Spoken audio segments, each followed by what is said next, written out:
श्री स्वामी समर्थ. नमस्कार मंडळी, स्वागत आहे तुमचे माझ्या यूट्यूब चॅनलवरती.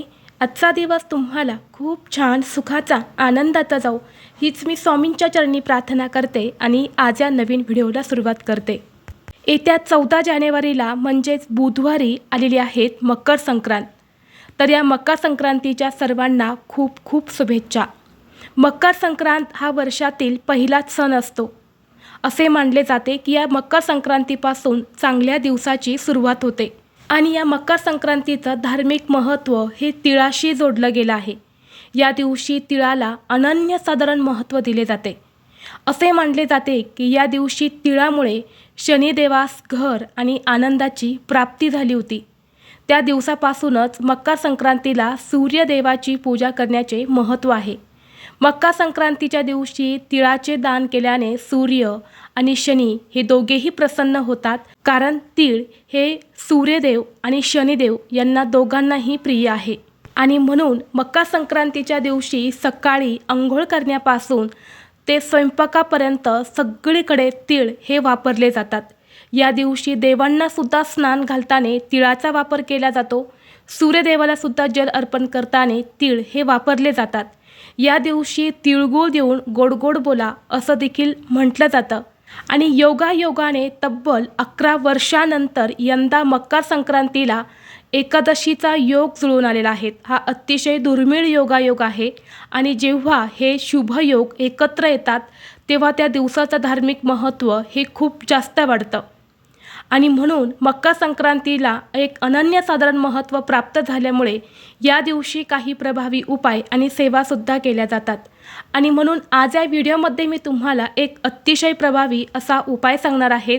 बुधवारी गाईला खाऊ घाला ही एक वस्तू. ही वस्तू गाईला खाऊ घातल्याने शत्रू घरी येऊन तुमची माफी मागेल. 7 पिढ्यांचे दारिद्र्य नष्ट होऊन आयुष्याचं सोनं हे झाल्याशिवाय राहणार नाहीत. घराची, मुलांची, पतीची अगदी भरभरून प्रगती होईल. घरात अखंड लक्ष्मी वास करेल.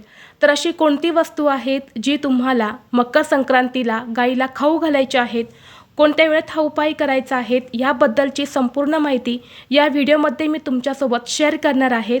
त्यामुळे तुम्ही हा व्हिडिओ स्किप न करता शेवटपर्यंत नक्की पहा. चॅनलवरती नवीन असाल तर सबस्क्राईब करा आणि असेच माहितीपूर्व नवनवीन व्हिडिओ पाहण्यासाठी बेल आयकॉनलाही प्रेस करा. म्हणजे जेव्हा कधी मी नवीन व्हिडिओ अपलोड करेल त्याचं नोटिफिकेशन सर्वात अगोदर तुम्हाला भेटेल आणि तुम्ही एक पण व्हिडिओ मिस करणार नाही. तसेच हाईप बटनला देखील क्लिक करा. तर पहा, मकर संक्रांतीच्या दिवशी सूर्यदेवाची पूजा करणे, सूर्यदेवाला जल अर्पण करणे खूप शुभ मानले जाते. असे मानले जाते की या दिवशी सूर्यदेवाला जल अर्पण केले तर सूर्यदेव हे प्रसन्न होतात आणि आपल्या आयुष्यातील सर्व संकट, अडचणी, अडथळे हे दूर होतात. मकर संक्रांत हा सण नवीन पिकाच्या आगमनाचे प्रतीक मानला जातो. या दिवशी लोक नवीन पिकासाठी देवाचे आभार मानतात. या दिवशी सूर्यदेवाची पूजा केल्याने व्यक्तीला शारीरिक, मानसिक आणि आध्यात्मिक ऊर्जा प्राप्त होते. तसेच या दिवशी पवित्र नद्यांमध्ये स्नान करून दान केल्याने पुण्य प्राप्त होते. यासोबतच जीवनात सकारात्मक बदल होतात आणि समृद्धी येते. त्याचबरोबर या दिवशी काही प्रभावी उपाय आणि सेवा केल्या तर त्याचा आपल्या अनेक पटीने फळ प्राप्त होते. जेव्हा मकर संक्रांत आणि एकादशी तिथी ही एकत्र येते तेव्हा त्या दिवसाला खूप जास्त महत्त्व दिले जाते. मकर संक्रांतीच्या दिवशी घरोघरी गायीची पूजा देखील केली जाते, कारण या दिवशी गोदान सुद्धा केले जाते किंवा गोसेवा जी आहे तर ती केली जाते. आणि एकादशी तिथीसुद्धा गायीला समर्पित आहे. आपण एकादशीच्या दिवशीसुद्धा गायीची सेवा जी आहे तर ती करत असतो. आणि म्हणून आपल्याला उद्या ही जी वस्तू मी तुम्हाला सांगणार आहे तर ती तुम्हाला गायीला खाऊ घालायची आहेत. जर तुमच्या मनामध्ये भरपूर दिवसापासून एखादी इच्छा असेल, कष्ट मेहनत करूनही तुमची इच्छा ही पूर्ण होत नसेल, किंवा तुमच्या घरामध्ये सतत वाद विवाद, क्लेश, भांडणे होत असेल, नात्यामध्ये गोडावा नसेल, तर तुम्ही हा उपाय संक्रांतीला नक्की करा. घरातील वाद विवाद, क्लेश हे दूर होतील. तसेच तुम्हाला कोणत्याही कामामध्ये यश मिळत नसेल, घरातील गरिबी आणि दरिद्रता ही संपायचं नाव घेत नसेल, तर तुम्ही हा उपाय उद्या अवश्य करा. हा उपाय जर तुम्ही उद्या केला तर नक्कीच तुमच्या घरातील गरिबी, दरिद्रता ही संपूर्णपणे नष्ट होईल. तसेच तुमच्या आयुष्यामध्ये एखादा शत्रू असेल, शत्रूचा तुम्हाला वारंवार त्रास होत असेल, शत्रू हा तुमच्यावरती गुप्त वार करत असेल तर असा शत्रूचा त्रास हा देखील या उपायाने दूर होईल. हा उपाय करण्यासाठी तुम्हाला बुधवारी मकर संक्रांतीला सकाळी लवकर उठायचं आहे. स्वच्छ स्नान करायचं आहे. अंघोळीच्या पाण्यामध्ये थोडेसे पांढरे तीळ टाकून तुम्हाला स्नान करायचं आहे. स्नान करून झालं की लगेच तुम्हाला सूर्यदेवाला जल अर्पण करायचं आहे. जल अर्पण करत असताना सुद्धा त्यामध्ये थोडेसे पांढरे तीळ, हळद, कुंकू, अक्षदा आणि फुलांच्या पाकळ्या टाकून तुम्हाला सूर्यदेवाला जल अर्पण करायचं आहे. मकर संक्रांतीला जर तुम्ही सूर्यदेवाला जल अर्पण करून प्रार्थना केली तर संपूर्ण मकर संक्रांतीचं शुभ फळ हे तुम्हाला प्राप्त होतं.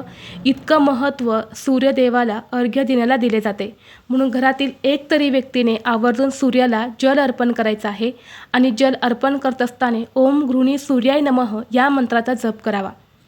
सूर्याला जल अर्पण करून झाले की लगेच आपल्या देवघरातील देवांची विधिवत पूजा तुम्हाला करून घ्यायची आहेत. धूप दीप अगरबत्ती लावून वातावरण हे प्रसन्न करायचं आहे आणि यानंतर लगेच तुम्ही हा उपाय केला तरीही चालेल किंवा दुपारी संध्याकाळी जेव्हा केव्हा तुम्हाला शक्य होईल तेव्हा हा उपाय तुम्हाला करायचा आहे. ज्या घरात मकर संक्रांतीच्या दिवशी हा एक उपाय केला जाईल त्या घरातील 7 पिढ्यांचे दारिद्र्य हे फक्त 24 तासातच संपेल आणि घरात पैसे येण्याचे सर्व मार्ग हे मोकळे होतील. आता हा उपाय करण्यासाठी तुम्हाला एक गव्हाची चपाती बनवायची आहे. चपाती बनवताना त्यामध्ये तुम्हाला थोडीशी हळद आणि थोडंसं तूप टाकून अशी ही एक चपाती बनवायची आहे आणि शक्यतो जेव्हा तुम्ही स्वयंपाक करणार आहे तर पहिलीच चपाती तुम्हाला अशी बनवायची आहे. ती चपाती एका ताटामध्ये तुम्हाला काढून घ्यायची आहेत आणि त्या चपातीवरती तुम्हाला थोडेसे पांढरे तीळ ठेवायचे आहेत. पांढरे तीळ नसेल तर काळे तीळ देखील तुम्ही ठेवू शकता आणि त्या तिळावर तुम्हाला एक गुळाचा खडा ठेवायचा आहे. यानंतर तुम्हाला एका ताटामध्ये ही चपाती ठेवायची आहेत. सोबत हळद, कुंकू, अक्षदा, पाणी घ्यायचं आहे. एक दिवा शक्य असेल तर प्रज्वलित करून घ्यायचा आहे आणि या सर्व वस्तू घेऊन तुम्हाला गायीपाशी जायचं आहे. सर्वप्रथम तुम्हाला हे पाणी गायीच्या पायावरती टाकायचं आहे. गायीला हळद कुंकू लावायचं आहे. दिव्याने ववाळायचं आहे आणि यानंतर ही चपाती तुम्हाला तशीच उचलायची आहेत आणि तुमच्या हाताने तुम्हाला गायीला खाऊ घालायचे आहेत. शक्य असेल तर गाईच्या जिभेचा स्पर्श हा तुमच्या हाताला होईल अशा पद्धतीने खाऊ घाला. असं म्हटलं जातं की जर आपल्या हाताला गाईचा स्पर्श झाला तर तिथेच आपले सर्व वाईट भोग, कर्म, पाप हे नष्ट होतात आणि 33 कोटी देवतांचा आशीर्वाद हा प्राप्त होतो. शक्य असेल तर नक्की घाला, नसेल शक्य तर मग तशीच ताटामध्ये ठेवून तुम्ही गाईला खाऊ घालू शकता.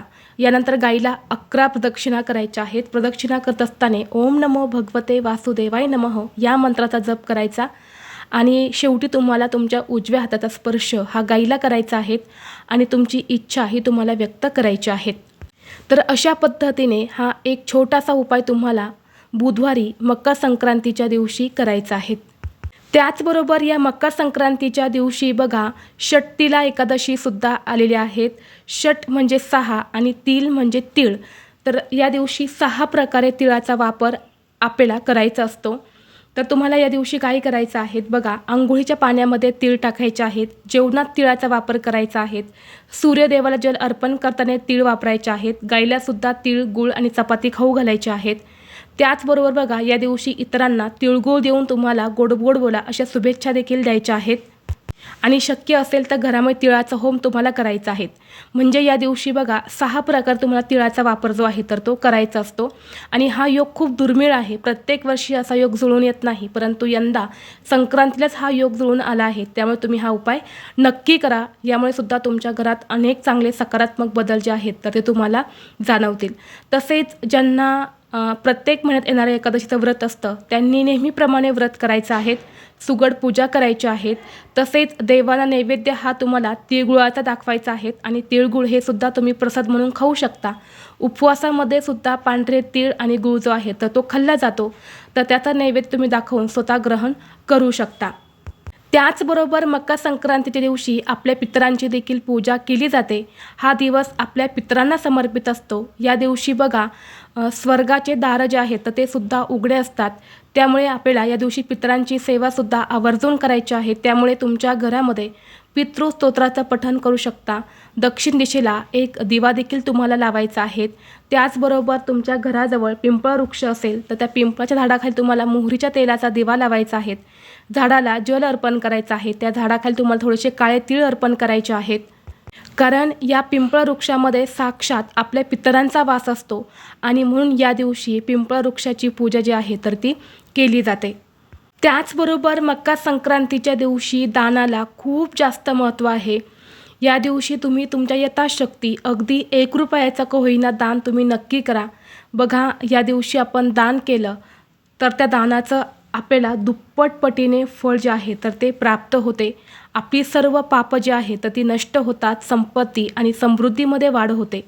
या दिवशी प्रामुख्याने तीळ, तांदूळ, गूळ, धान्य हे जे पदार्थ आहेत किंवा ह्या ज्या वस्तू आहेत तर त्या संक्रांतीला दान केले जातात. तसेच या दिवशी सर्वांना तिळगुळ घ्या आणि गोड गोड बोला अशा शुभेच्छासुद्धा तुम्हाला द्यायच्या आहेत. आता हे फक्त म्हणण्यापुरते नसून त्यामागे शास्त्रीय आणि आध्यात्मिक कारणसुद्धा आहे. तिळाचा वापर केल्याने शनिदेवाचा दोष जो आहे तर तो कमी होतो आणि शरीराला उष्णता मिळत असते. म्हणून या दिवशी तिळगुळ द्या आणि गोड गोड बोला असे म्हटले जाते. तसेच या मकर संक्रांतीच्या दिवशी संध्याकाळी तुळशीजवळ दिवा हा नक्की लावावा. घराच्या मुख्य प्रवेशद्वारावर एक दीपदान करावे, ज्याने लक्ष्मी माता ही प्रसन्न होते असे मानले जाते. तर ही अत्यंत महत्त्वाची माहिती मला तुमच्यापर्यंत शेअर करायची होती. व्हिडिओ तुम्हाला आवडला तर लाईक करा, चॅनलवरती नवीन असाल तर सबस्क्राईब करा आणि हा व्हिडिओ आपल्या मित्रपरिवारासोबत जास्तीत जास्त शेअर करा. चला तर मग भेटू असंच पुढल्या एका नवीन व्हिडिओमध्ये. तोपर्यंत सर्वांना श्री स्वामी समर्थ.